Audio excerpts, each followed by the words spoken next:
Movie review of సత్యం సుందరం. తీవ్ర ఊపులో ఈ సినిమా కొంచెం కనపడకుండా పోయింది. నేను కూడా చాలా లేట్గా రివ్యూ ఇస్తున్నాను. సరే, ఇంకా సినిమా విషయానికి వచ్చేస్తే కార్తీ అండ్ అరవింద్ స్వామి గారు మెయిన్ లీడ్గా చేశారు ఈ ఫిల్మ్లో. సినిమా నాకెలా అనిపించిందంటే పర్లేదు, బాగానే ఉంది, సింపుల్గా ఉంది. ఎటువంటి కాంప్లెక్స్ స్క్రీన్ ప్లే కానీ ట్విస్ట్లు కానీ టర్న్స్ ఇలాంటివి ఏం లేకుండా ఒకటే పాయింట్ మీద సింపుల్గా వెళ్ళిపోతుంది.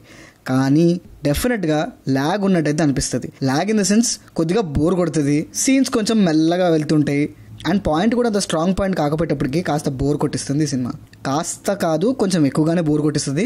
బట్ మీరు కనుక క్యారెక్టర్స్కి అండ్ ఎమోషన్స్కి కనుక మీరు అటాచ్ అవ్వగలిగితే మీకు ఏ సీన్ అంత బోర్గా అయితే అనిపించదు. బట్ ఈవెన్ దో కొద్దిగా స్లోగా ఉన్నట్టయితే అనిపిస్తుంది. కార్తీ అండ్ అరవింద్ స్వామి గారు లాంటి మెయిన్ క్యారెక్టర్స్ ఉన్న సినిమా ఇంత స్లోగా ఉందంటే మాత్రం ఖచ్చితంగా కొంచెం యాక్సెప్ట్ చేయడం కష్టమే. బట్ పాయింట్ మాత్రం చాలా సింపుల్గా, చాలా నీట్గా బాగుంటుంది, నిజంగా బాగుంటుంది. కానీ చాలా అంటే చాలా ఓపిక కావాలి చూడడానికి.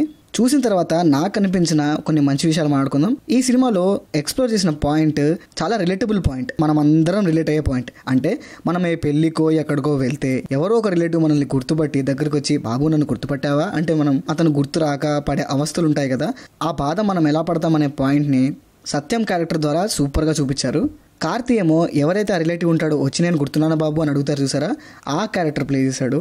తనకి సూపర్గా సూట్ అయింది రోల్. అంటే తను ఉన్నంతసేపు స్క్రీన్ మీద మనకి సూపర్ రిలేటబుల్ క్యారెక్టర్ లాగా అనిపిస్తుంది. అంటే మన ఫ్యామిలీ మెంబర్ ఎవరో, మన రిలేటివ్, మన ఇంటి పక్కనోడో ఎవరో నార్మల్ పర్సన్ చూసిన ఫీలింగ్ వల్ల మనకు ఒక మంచి రిలేటబుల్ ఫ్యాక్టర్ చాలా ఎక్కువగా ఉంటుంది కార్తీ క్యారెక్టర్లో. ఈ సినిమాలో కొంచెం నాకు తేడా కొట్టేసిన ఎలిమెంట్స్ ఏంటంటే ఎంగేజింగ్గా లేకపోవడం, కొంచెం బోర్ కొట్టిస్తుంది. అంటే అన్ని గెస్ చేసేయచ్చు, స్క్రీన్ ప్లే ఎందుకో అంత టైట్గా అనిపించదు, కొన్ని ఫ్రేమ్స్ కావాలనే కొంచెం సేపు రిలాక్స్ చేసినట్టుగా అనిపిస్తుంది ఆ ఫీల్ కోసం. కానీ అక్కడ ఫీల్ వస్తుంది పాయింట్ కరెక్టే, కానీ కాస్త బోర్ కూడా కొడుతుంది. నన్ను కొంచెం ఇబ్బంది పెట్టిన విషయం అయితే అదే, అంటే సీన్స్ చాలా స్లోగా వెళ్ళడం. బట్ క్లైమాక్స్ పాయింట్ ఏదైతే ఉంటుందో నా కళ్ళెంబటి నీళ్ళు వచ్చాయి, నాకు చాలా గుర్తొచ్చాయి కొన్ని సీన్స్ ఆ లైఫ్లో జరిగినవి. సో రిలేటబిలిటీ అయితే చాలా ఉంటుంది, బట్ కాస్త స్లోగా ఉంటుంది.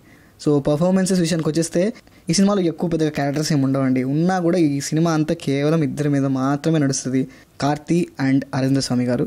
వాళ్ళిద్దరి పర్ఫార్మెన్సెస్ పర్ఫెక్ట్గా సెట్ అయిపోయినాయి. కార్తీ గారి క్యారెక్టర్ అయితే మాత్రం సూపర్గా వర్కౌట్ అయింది. సో టెక్నికల్గా కూడా సినిమా పర్లేదు, బాగానే ఉంది. ఎడిటింగ్లోనే కొంచెం ఏమైనా కట్ చేసి ఉంటే బాగుండేమో, కొంచెం ఫాస్ట్ చేసి ఉంటే బాగుంది అనిపించింది. అంటే ఆ ఫీల్ పట్టుకురావడానికి ట్రై చేశారని అర్థమైంది, కానీ బట్ స్టిల్ చాలా బోర్ అనిపిస్తుంది. సినిమా మళ్ళీ అటు ఇటుగా 3 గంటల దాకా ఉంది. మెయిన్లో టెక్నికల్ వాల్యూస్ అన్నీ బాగానే ఉన్నాయి. ఎలాంటి బ్యాడ్ లాంగ్వేజ్ కానీ బూతులు కానీ ఏవి ఉండవు, ఫ్యామిలీతో ప్రశాంతంగా చూసేయచ్చు. సో అదండి matter. This is Pranav signing off team cinema picture.